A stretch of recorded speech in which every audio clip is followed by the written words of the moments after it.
Alors, qui es-tu? Bonjour, je viens filmer aujourd'hui Clément Dussong. Et d'ailleurs, est-ce qu'on prononce Dussong ou Dussong? Comme c'est le plus simple pour toi. Qu'est-ce qui t'écorche le plus l'oreille? J'en ai rien à faire. Eh ben, je vais dire Dussong parce que c'est écrit qu'un G à la fin. Ah bah vas-y, très bien. Est-ce que tu veux qu'on discute un peu avant de qu'est-ce qu'on va faire? Bah oui, justement, j'allais te dire. En fait, comme il y a plein de choses qui existent déjà sur Internet à propos de l'exposition, ouais.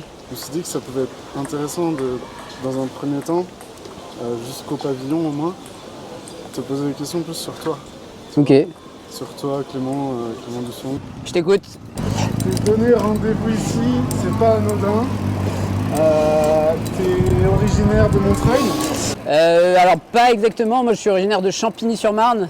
Du coup c'est un peu plus à l'est, en banlieue parisienne, et j'habite à Montreuil depuis maintenant 6 ans. Et du coup c'est, on va dire, double casquette est parisienne.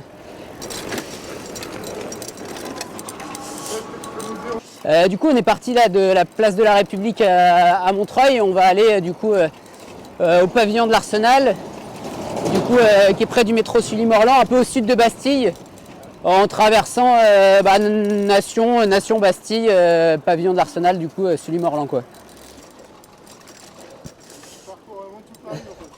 Je disais ça à un pote hier que en fait je vais rarement à l'ouest de Châtelet. Donc en fait dès que je dois aller à l'ouest, ça me semble être quand même une grosse distance. Enfin, en fait c'est pas tant le problème de la distance, c'est juste que j'ai rien à y faire. Et donc globalement je vais rarement à l'ouest de Châtelet. Par contre à l'est, je peux aller jusqu'à Champigny, Noisy, ou même plus loin, Champs, Gournay, on va tout droit là-bas. Donc en fait au final, je m'amuse des fois à regarder les endroits auxquels je vais à vélo, mais je suis presque au milieu, tu vois. Genre l'endroit où j'habite, c'est presque une zone, enfin j'habite au milieu de la zone, dans une sorte de cercle où je vais, mais en fait je vais beaucoup plus à l'est en banlieue que je ne vais à l'ouest dans Paris ou même dans Paris-Ouest, tu vois. Je vois que tu as pas mal fréquenté les bibliothèques aussi pendant un temps. Ouais, du coup moi je suis docteur, du coup j'ai fait une thèse sur l'usage du vélo. Et oui, forcément, quand tu es en thèse ou quand tu fais de la recherche, tu vas souvent dans des bibliothèques, et c'est aussi un goût qu'on garde, on va dire, à la fois du goût pour le lieu, pour le travail, mais aussi pour les archives, tu vois, pour les sujets sur lesquels je bosse. Et donc ouais, moi j'ai fait ma thèse sur l'évolution de l'usage du vélo à Paris, et notamment sous le prisme centre-périphérie, donc notamment la pratique en proche banlieue parisienne. Attention.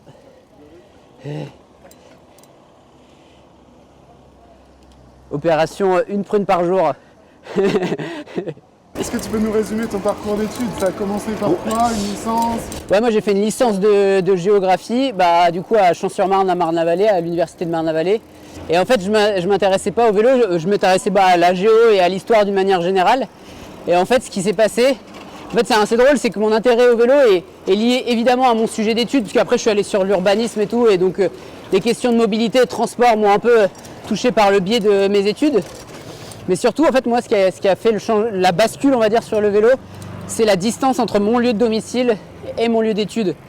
Et en fait, j'avais une distance et un trajet en transport en commun qui n'était pas du tout efficace, où en fait, j'y mettais 45 minutes, 1 heure en fonction des bouchons et des aléas des transports publics.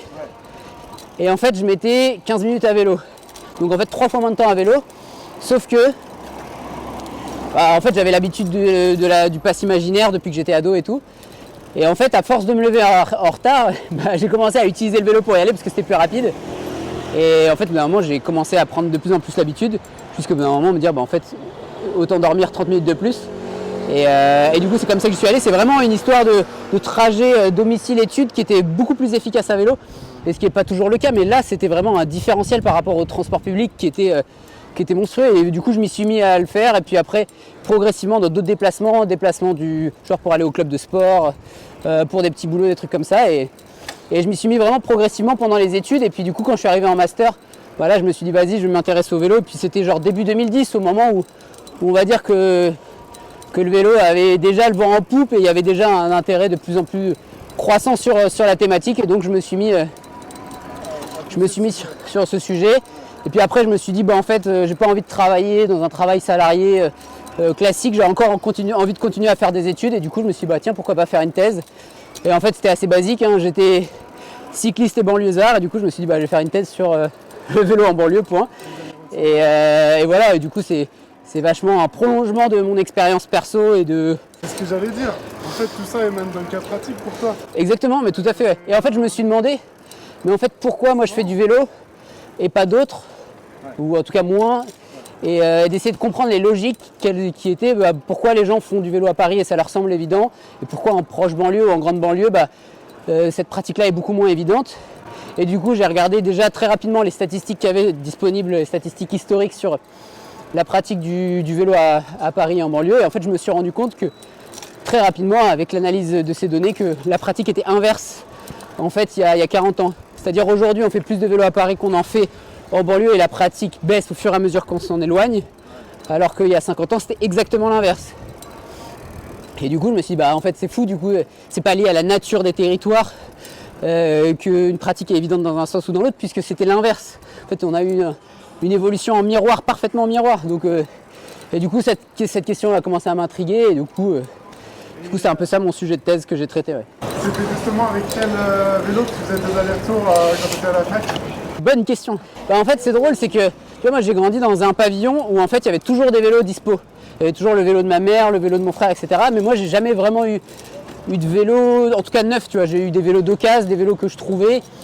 Et puis j'étais pas fan de vélo en fait quand j'étais petit, j'aimais pas la balade du dimanche, tu vois, aller faire du vélo dans un parc et tout, ça me disait pas. Et du coup j'avais pas forcément de vélo à moi, ou en tout cas c'était toujours des vélos moyens quoi. Et donc j'utilisais un peu tout ce que j'avais et puis je suis nul en mécanique, en tout cas ça m'intéresse pas trop. Et ce qui fait que à chaque fois j'avais toujours un souci. J'avais toujours un souci avec un vélo ou un truc qui m'arrivait. Et notamment une fois je me suis fait renverser et du coup ça a éclaté, on fait le tour à droite tranquille. Une fois je me suis fait renverser sur le trajet un matin et du coup le vélo éclaté, et du coup j'ai dû changer de vélo par un autre vélo.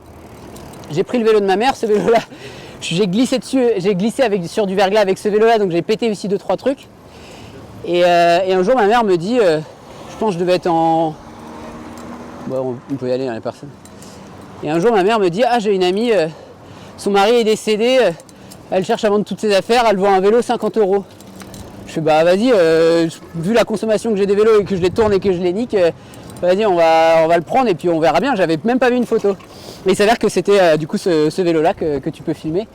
Et du coup je l'ai eu je pense il y a une dizaine d'années et depuis du coup je l'ai acheté sans même le voir, sans même savoir à quoi il ressemblait et au final j'en suis hyper content.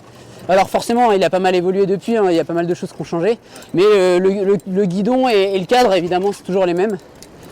Et du coup c'est du coup mon fidèle vélo depuis et depuis j'ai plus changé quoi. Mais là si je parle comme ça, tu vois, c'est plus... Merci, à quelle distance ça fonctionne encore?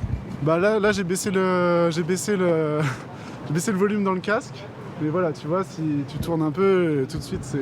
Ouais, mais en vrai, t'entends quand même encore assez. Encore un peu, ouais. Mais si t'avais le choix d'où tu peux vivre, d'un point de vue vélo, où est-ce que tu aimerais habiter? Ce que je voulais dire par là, c'est est-ce qu'un autre pays t'enchanterait? Pardon, oui, excuse-moi.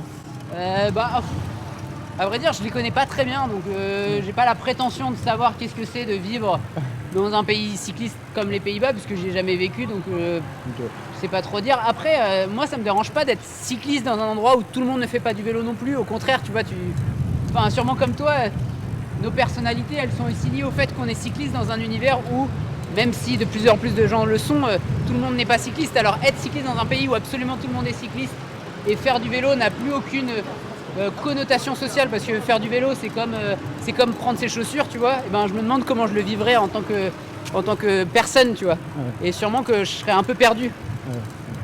Ouais. Donc pareil, on pourrait prendre le Pays-Bas, Danemark. Après je pense que le Japon pour le coup c'est assez différent, parce que même s'il y a une pratique très élevée au Japon et que fait partie des pays les plus cyclistes du monde, la pratique du vélo ne peut quand même pas du tout dire la même chose que chez nous. Donc je pense que le Japon ça peut être curieux, ça peut être intéressant en termes de différence, tu vois, de voir ce qui se passe en termes de pratique du vélo et qu'est-ce que ça implique comme regard des autres sur toi-même, donc plus de la curiosité qu'une vraie envie d'être cycliste au Japon, mais j'aimerais bien voir ce que c'est de pédaler au Japon. Et c'est clair que vivre dans un pays où la culture du vélo n'est pas la même, je pense que ça implique une redéfinition de ta propre personnalité en tant que cycliste. Enfin, quand le vélo est un truc qui t'intéresse au quotidien et qui fait partie de ton univers perso, quoi. Ouais, complètement. On va tourner. Tu vois là, la voiture, elle a pas mis son clignotant, tout de suite en tout cas. Ouais. Elle était hésitante. Est-ce que tu as déjà eu un accident sur Paris, toi, personnellement? Ouais, j'ai eu plusieurs accidents. Enfin, du coup, j'en ai eu un au Plessis-Trévise, où un mec sur un rond-point a clairement pas cédé la priorité à moi qui étais engagé, et il m'a bien dégommé et j'ai fumé du coup un des vélos dont j'ai parlé tout à l'heure. Et donc ça, je me suis bien fait mal et j'ai eu mal au dos pendant quelques temps. Ouais. Et après, il y a 2 ans et demi, je me suis pris une portière aussi. Quelqu'un qui sortait de son véhicule et j'étais forcément trop près de la portière. Hein, et je me suis pris la portière en pleine tronche. J'ai eu la chance, c'est que je me suis pas pris la tranche de la portière, mais vraiment je me suis fait expulser quoi, par l'ouverture. Et j'ai fait un beau vol plané. Et par chance, entre guillemets, j'avais fait une séance de sport le matin et je pense que ça m'a bien sauvé parce que du coup j'étais bien réveillé, mes muscles étaient bien chauds et je me suis un peu fait mal, mais pas autant que je pense s'il venait juste de sortir du lit. Donc faites des étirements et du sport le matin avant de faire du vélo, ça peut éviter quelques visites à l'hôpital. Ouais, complètement. Mais ouais, quelques-unes après des frayeurs, voilà, je les compte même pas. Des bordures de trottoir un peu trop frôlées. Ouais, ça j'en ai eu quelques-unes aussi. Après, je commence à avoir coché à peu près toutes les conneries, en tout cas tous les types de chutes que peut faire un cycliste, donc je me dis que normalement là je suis bien quoi. Et à un moment peut-être je vais repasser sur certaines que j'ai déjà faites, mais je me suis fait la portière, je me suis fait les bordures de trottoir, le véhicule qui respecte pas la priorité sur un rond-point, tu vois, j'ai un peu tout fait quoi. Tu commences à avoir parcouru l'arborescence des... Et m'intéressant au sujet, je les connais, tu vois, les types d'accidents que peuvent subir les cyclistes, donc au bout d'un moment, alors ça ne m'empêche pas d'y échapper, mais je me dis qu'au moins, là je les ai tous cochés quoi. C'est une bonne partie. T'es prévenu quoi. Ouais, c'est ça. Ok. Vas-y, je sais pas si on doit laisser la voiture ou pas. Ouais, je pense que si on roule bien, ça devrait pas poser de soucis. Je me demandais, qu'est-ce que tu préfères dans ton travail? En fait, au quotidien, c'est quoi? C'est le sujet qui est sans fin? C'est les personnes, les rencontres que tu fais? Très bonne question. Qu'est-ce que j'aime bien? Je pense que le côté sujet sans fin, comme tu dis, c'est pas mal. Tu vois, le fait de se dire qu'au final, du coup, mon sujet, c'est un peu la pratique du vélo sous un angle sciences humaines. Donc, en gros, histoire, géo, un peu sociaux. Et c'est sûr que, en fait... si tu fais de la recherche historique, il y a toujours des trucs qu'on n'a pas découverts, des sujets qu'on n'a pas traités, des sources qu'on n'a pas exploitées, et de tomber forcément sur une source, tu tombes sur un truc sur la pratique du vélo qui a été très peu utilisée ou quasiment pas. Il y a une petite satisfaction d'être, tu vois, de découvrir, de précurseur, et puis aussi de se rendre compte, tu vois. Moi, ce que j'aime bien dans l'histoire ou même dans les sciences humaines en général, c'est d'essayer de mettre en perspective des choix qu'on fait aujourd'hui, tu vois, sur des pratiques, sur des idées, sur des représentations. Et forcément, faire tout ce travail-là, ça remet un peu en cause de pourquoi moi j'aime faire du vélo, qu'est-ce que j'aime sur le vélo, pourquoi les gens aujourd'hui s'intéressent à ci, pourquoi les gens s'intéressent à ça, en lien avec la pratique du vélo, et de voir que en fait, il y a d'autres personnes qui ont pensé avant, de voir qu'il y a d'autres façons de faire, etc. C'est toujours assez stimulant, tu vois. Okay. Et comment dire, c'est pas forcément très connu le travail de recherche universitaire, etc. Toi, quand tu as fait ta thèse et là actuellement l'exposition, tu abordes tes recherches avec une envie de démontrer quelque chose? Ce qui m'intéresse, c'est d'essayer de déconstruire des choses qu'on fait aujourd'hui ou des manières de faire d'aujourd'hui. Et donc forcément, je pense que c'est ça qui va prendre Henri IV après. Qui te stimule? Qui me stimule, c'est de me rendre compte de choses que j'imaginais pas et que, on va dire, presque le moins de gens imaginaient. On va dire le plaisir, il est presque là, tu vois. Et en fait, de se bousculer autant moi personnellement que les gens qui vont pouvoir me lire, ou les gens avec qui je vais pouvoir discuter, ou les gens qui vont venir à l'expo, tu vois. Pas forcément, c'est assez plaisant, tu vois, dans l'expo de dire qu'il y a des gens qui viennent voir l'expo et qui se disent ah mais en fait là ce qu'on fait aujourd'hui c'est exactement la même chose qu'on a fait il y a 50 ans, la même chose qu'on a dit, ou c'est l'exact inverse, et avec on va dire avec les mêmes arguments, les mêmes idées, on est capable de proposer l'inverse. C'est une manière, tu vois, de remettre en cause un peu, et de toute façon c'est le but des sciences humaines, de remettre en cause notre libre arbitre et notre capacité en tant qu'individu à imaginer des choses qui sont hors du contexte social, sociétal, historique, géographique, sociologique dans lequel on s'insère. Et en fait, bah non, on est tous dépendants, moi comme tous les autres, de l'univers social dans lequel on est et de la manière dont on imagine les choses. On va laisser passer le monsieur sinon. Et donc je pensais ça, tu vois, ce truc en fait, le plaisir de la déconstruction. Et un jour, je me suis même fait une réflexion, en fait. Ce qui me fait plaisir, c'est de trouver des origines et des explications aux choses qui ne semblent pas en avoir. Un des trucs les plus fascinants, je trouve, sur les questions d'usage du vélo aujourd'hui, c'est que le vélo est synonyme de lenteur, alors que le mot même vélo veut dire vitesse. C'est quand même fou, tu vois, enfin, de ce retournement qu'on a pu avoir sur le symbole de l'objet et de ce que l'étymologie même de l'objet à la base veut dire, tu vois. Enfin, on arrive à dire l'inverse. Tout à l'heure, tu parlais d'imaginaire, etc. Moi, je me demandais qu'est-ce que tu t'imaginais faire quand tu étais petit, vraiment avant de commencer tes études, etc. Franchement, j'en savais rien. Tu n'avais pas un métier à rêver, quelque chose En fait, je te dis ça, mais je sais que très petit, j'aimais bien regarder les cartes, tu vois. Enfin, j'étais assez fasciné, je pense, par les cartes, donc le côté un peu géo, et j'aime bien un peu l'histoire, mais sans jamais me dire que ça pouvait être un métier, parce que tu vois, c'est un peu... c'est même encore aujourd'hui, je pense, pour pas mal de parents ou de gens dans des milieux sociaux, l'histoire géo, c'est sympa, tu vois, c'est au mieux un passe-temps, mais c'est jamais, en aucun cas, on peut s'arrêter à droite, ouais. Là, vas-y, arrête-toi, stop, et donc oui, faire une expo au pavillon de l'Arsenal, ça n'a jamais été mon rêve et mon envie avant, il y a 2 ans, où je me suis dit ah tiens, je m'intéresse à l'histoire du vélo, pourquoi pas faire un truc grand public, en tout cas qui touche le grand public, et l'expo c'est clairement un bon médium pour toucher le grand public. Ça c'est une horreur. Alors, petit aparté, s'il vous plaît, si vous travaillez chez Lime, arrêtez de nous mettre ça contre les arceaux. On en a marre de déplacer vos vélos. Clément, un petit commentaire s'il te plaît. Je vais dire, mais en même temps, les mettez pas n'importe où non plus. Donc à côté, mais pas collé à l'arceau.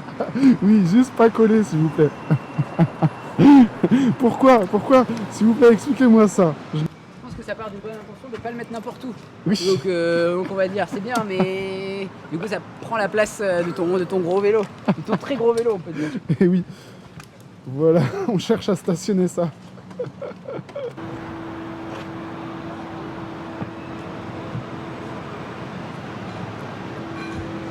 C'est jusqu'à quand, Clément, l'expo ? Jusqu'au 29 septembre officiellement, mais peut-être que ça sera prolongé si tout se passe bien quelques semaines. D'accord. C'est une exclue Clément. Ah ouais. Donc peut-être concrètement, peut-être jusqu'à fin octobre si tout se passe. Ouais, mi-octobre, ouais. Au moins mi-octobre. Je veux pas m'avancer plus, j'ai peur de dire une bêtise. Et donc là, n'importe qui peut rentrer sur les horaires d'ouverture et venir visiter ? Ouais, du coup, au pavillon, c'est gratuit et ouvert à tous sur les horaires d'ouverture, donc mardi, dimanche, 11h-19h. Ça faisait 2 ans que tu travaillais dessus, c'est ça ? Plus ou moins ? Ouais, on va dire 2 ans que le projet était validé. Après, forcément, travailler sur un sujet... qui te passionne, c'est aussi des années entre guillemets d'accumulation d'infos et de documents, etc. Donc on va dire vraiment sur le sujet, ouais, de 2 ans quoi. Merci.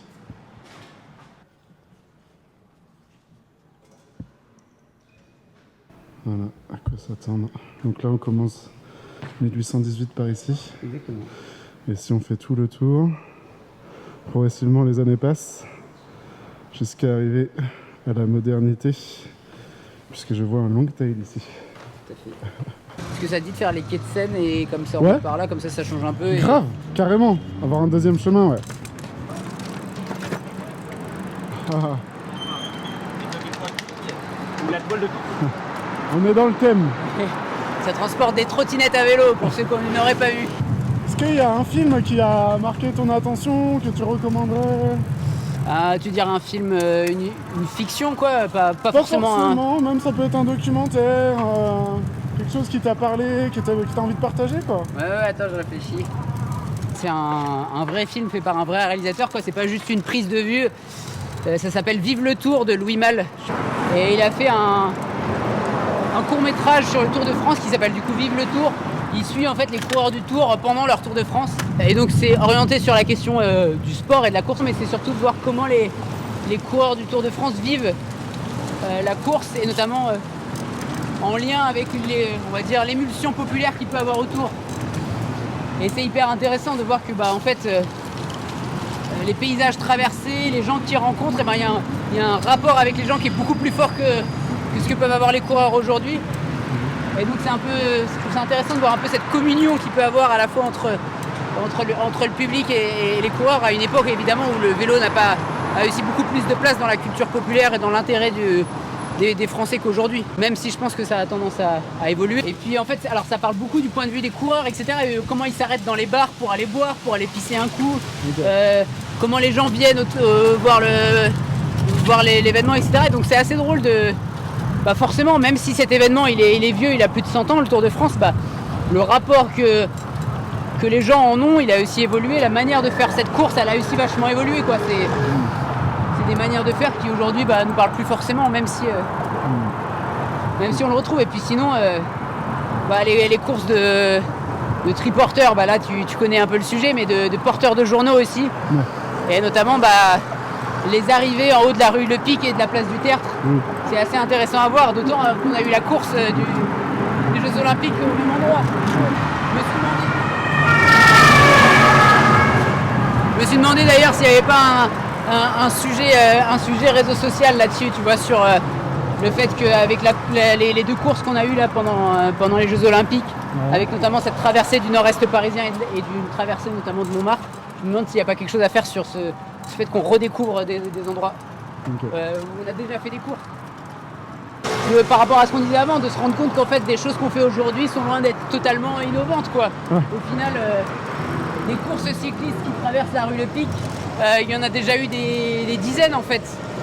Et là aujourd'hui on le refait, c'est très bien. Et il ne s'agit pas de dire regardez, vous savez rien, etc. Mais c'est juste dire de se rendre compte qu'au final la géographie parisienne et la topographie parisienne, elle n'a pas évolué, la ville a peut-être changé, les habitudes ont évolué, les modes ont évolué, les manières de se déplacer ont évolué, les vélos ont évolué, mais en fait, si tu veux faire une course vélo qui finit par une montée, normalement t'en as pas 300 quoi. C'est clair. Et comme il y avait beaucoup plus de courses de vélo avant qu'aujourd'hui, logiquement, ils avaient déjà un peu poncé toutes les idées quoi. Okay. Et qu'on le veuille ou non, on s'inscrit dans cette histoire-là. Complètement. Vraie question, est-ce que tu fais du vélo pendant ton temps libre sur tes vacances par exemple? Avec un ancien collègue, on avait fait Lausanne-Milan à vélo et on avait traversé du coup les Alpes à vélo par le col du Simplon. J'avais compté ça en distance parisienne et c'était genre, je sais plus, quelque chose comme 30 fois la montée de Belleville, tu vois, de la République à Télégraphe.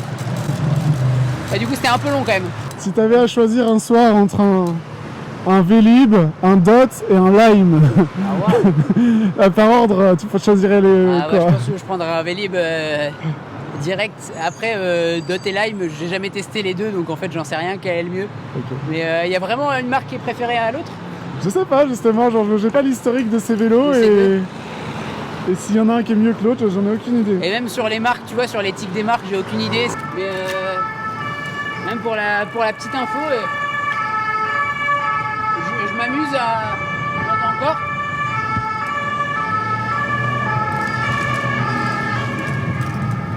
Là, pour la petite info, j'ai pris l'habitude de noter mes déplacements depuis 7 ans.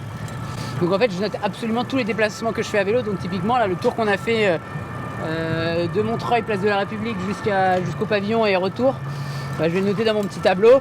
Je vais mettre le mode qu'on a utilisé, donc le vélo, la distance qu'on a fait et le motif de pourquoi on est là-bas. Bon, je vais mettre, je sais pas, c'est plutôt du loisir. Ouais. Et ce qui fait que je connais assez précisément, même très précisément, mes déplacements au quotidien depuis 7 ans, donc je suis capable de faire des parts modales par classe de mode de déplacement, tu vois. Ou même faire des calculs par tranche de distance aussi. Et donc ce qui fait que à la fin de chaque mois, je fais mes parts modales du mois, et donc je sais combien de déplacements j'ai fait à vélo, combien j'en ai fait à pied, en voiture, en transport, en train, et la part et les distances que j'ai fait. Okay. Et ce qui fait que du coup, ce qui est hyper bien, c'est que j'arrive à voir l'usure de mon équipement vélo, tu vois, parce que du coup, je sais combien mon pneu arrière a fait en termes de kilomètres, je sais combien mes freins ont fait, mes câbles, etc. Donc c'est de la geekerie, mais en même temps, ça permet de suivre, tu vois, l'entretien des pièces. Ouais. En disant je sais que mon pneu arrière il a X milliers de kilomètres parce que comme j'ai noté tous mes déplacements, etc. Donc, c'est un peu de la geekerie low-tech, hein, parce que je vois même pas de support de téléphone sur non, c'est...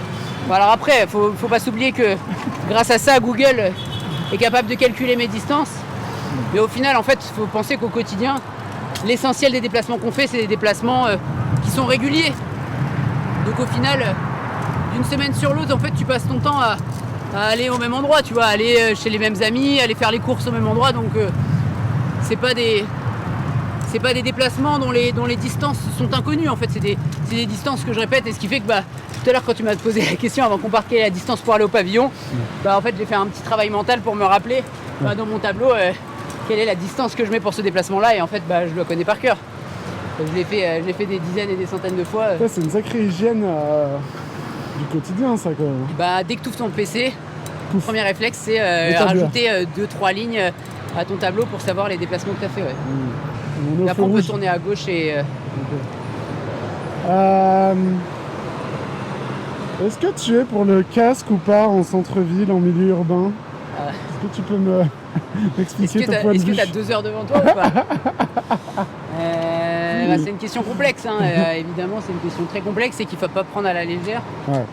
Et je pense déjà, vas-y on prend à gauche. Ouais. Un peu clivante, je voudrais pas te mettre dans des situations... Non, mais justement, tu vois, et c'est drôle parce que il y a pas longtemps je me suis dit, en fait ce qu'il faudrait faire, ce serait pas une étude sur l'efficacité du casque, ce serait sur la géopolitique de qui sont pour le casque et qui ne l'est pas pour le casque. Et qui sont pour le casque et qui sont pour l'obligation du port du casque. Et je pense que ça serait hyper intéressant de faire l'analyse, tu vois, des acteurs de ce que les gens pensent du casque, etc. Et c'est drôle à quel point c'est hyper clivant, et surtout comment les gens réagissent hyper vite, que ce soit les pour ou les contre, les gens ça réagissent hyper vite. Là, on n'a pas le droit de passer. Ce qui est sûr, c'est ce qu'on sait plus ou moins, c'est pas sûr, mais on estime que les gens qui ont un casque n'ont pas le même rapport. En fait, c'est hyper compliqué de faire des études sur pourquoi les gens portent des casques et qu'est-ce que ça implique en termes de comportement. Parce que en fait, les gens qui mettent des casques ou pas ne sont pas du tout des gens qui ont le même rapport au risque. On va dire que les gens qui se sentent plus vulnérables, qui sont plus, on va dire, qui vont moins prendre de risques, vont avoir plus de tendance à mettre un casque. Et typiquement, par exemple, je me suis intéressé plusieurs fois à faire des comptages de port du casque à Paris. Ouais. Donc j'ai fait ça l'année dernière à la rentrée, donc il y a à peu près 1 an. Ah ouais. Et j'ai fait des comptages réguliers au même endroit. Alors c'était des endroits qui étaient pris pas tout à fait au hasard, mais qui sont pas, je dis pas qu'ils sont représentatifs, mais qui sont des endroits qui étaient du coup dans l'est de Paris intramuros. Ouais. Est-ce que tu veux essayer d'estimer quelle est la part de gens qui avaient un casque sur des horaires d'heures de pointe du matin, donc des gens qui vont au travail, estimés au travail entre 8h et 9h. Franchement, je me mouille pas trop, mais je dirais 30%. Et ben j'étais arrivé à 50%. Oh, quand même. Donc, mais pareil, tu vois, c'est sur des gens qui font des déplacements plutôt domicile-travail en heure de pointe en semaine le matin, c'est sûrement aussi beaucoup de gens qui sont très équipés, tu vois, qui se sont dit, je vais faire des trajets pour aller taffer. Et donc je m'équipe bien, tu vois. Et bien justement. Donc, j'ai les sacoches, j'ai le casque, j'ai une cape de pluie, tu vois. Donc peut-être que des gens sont un peu suréquipés par rapport à la moyenne des cyclistes générales. Et peut-être que... ça fait partie du... Oui, du package un peu, tu vois, peut-être. Mais du coup 50, et ce qui était intéressant, c'est que du coup, il y avait des taux de port du casque qui étaient beaucoup plus élevés déjà chez les femmes, que j'avais compté, hein, donc j'ai compté que quelques fois à certains endroits dans Paris-Est. Donc le port du casque était plus important chez les femmes que chez les hommes et surtout plus important chez les usagers de vélo à assistance électrique. Et les deux se rejoignant parce qu'au final il y a aussi plus de femmes en vélo électrique que d'hommes. Et du coup tu vois typiquement, regarde en face, vous voyez pas, mais il y a une femme sur un vélo électrique avec un casque. Et c'est assez drôle parce que du coup tu vois qu'il y a des variables qui se croisent et donc après typiquement de dire est-ce que les gens qui portent des casques ont des pratiques plus à risque, parce que c'est ce qu'on pourrait se dire en fait, comme les gens se sentent plus en sécurité, on va tout droit, comme les gens se sentent plus en sécurité, ils vont peut-être prendre plus de risques, mais au final les gens qui mettent des casques sont aussi des gens qui se sentent moins en sécurité, tu vois. Donc bref, tout ça pour dire que c'est compliqué à étudier sur les effets du casque, le port du casque, l'usage, etc. Beaucoup de variables.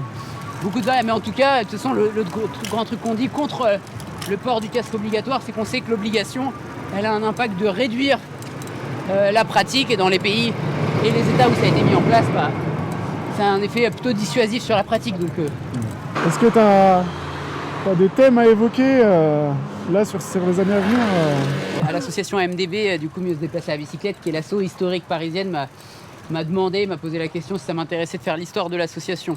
Donc tu vois, c'est évidemment en lien avec l'expo. Évidemment, c'est une asso historique, donc il y a 50 ans de pratiques associatives, de choses qui ont été faites et que forcément, il y a une envie de préserver la mémoire, de l'entretenir, parce que les gens qui sont actifs aujourd'hui, tu imagines bien que c'est pas ceux qui étaient actifs il y a 50 ans, donc avec le renouvellement des générations, les choses se font et se défont, et donc il y a, je pense, aussi une prise de conscience de dire au final on a joué un rôle, on a fait des choses, il faudrait valoriser ce qu'on a pu faire, que ce soit dans l'histoire récente ou moyenne. Je me demandais, est-ce que tu as un vélo un peu de rêve que tu souhaiterais un jour te procurer, ou celui-ci te convient très bien et très franchement t'es pas prêt d'investir dans un autre vélo, juste ça c'est plus non, je suis pas très fan de l'objet vélo. Alors ça j'aime bien évidemment, mais en fait on revient avec ce qu'on a dit tout à l'heure, je suis plus fan de la dimension usage du vélo et ce que ça permet. Et au final, évidemment que j'ai pas envie de rouler sur un vélo tout pourri qui est désagréable, mais au final celui-ci il fait très bien son affaire, et si j'arrive à l'avoir et à l'entretenir et à ne pas me le faire voler sur ces 40 prochaines années, ça me laisse de quoi pédaler, quoi. Mais c'est un VTT assez vieux, il date de 93, et au final la manière dont je l'ai fait évoluer en changeant les pneus et les roues notamment, en fait ce qui fait qu'il s'apparente presque à un gravel, justement, tu vois, au final, ou à un vélo un peu de rando, tu vois, mais sans avoir aucune idée de l'objectif de la customisation. C'est vraiment au hasard. On m'a dit que les chevaux de marathon plus c'était les pneus les plus résistants, je me suis dit vas-y j'y vais, je claque 40 balles par pneu, et puis comme ça je creverai pas, et puis pour l'instant c'est vrai, j'ai toujours pas crevé depuis que je les ai mis il y a 4-5 ans, je crois. Mais c'est assez drôle parce que tu vois, comme je suis vu par les gens de mon entourage comme étant un peu le spécialiste vélo, on s'attend forcément à ce que je sois hyper compétent sur les modèles à prendre, sur les itinéraires de cyclotourisme à faire, sur comment refaire une chaîne, tu vois, alors qu'en fait non, on peut prendre à droite là. Complètement.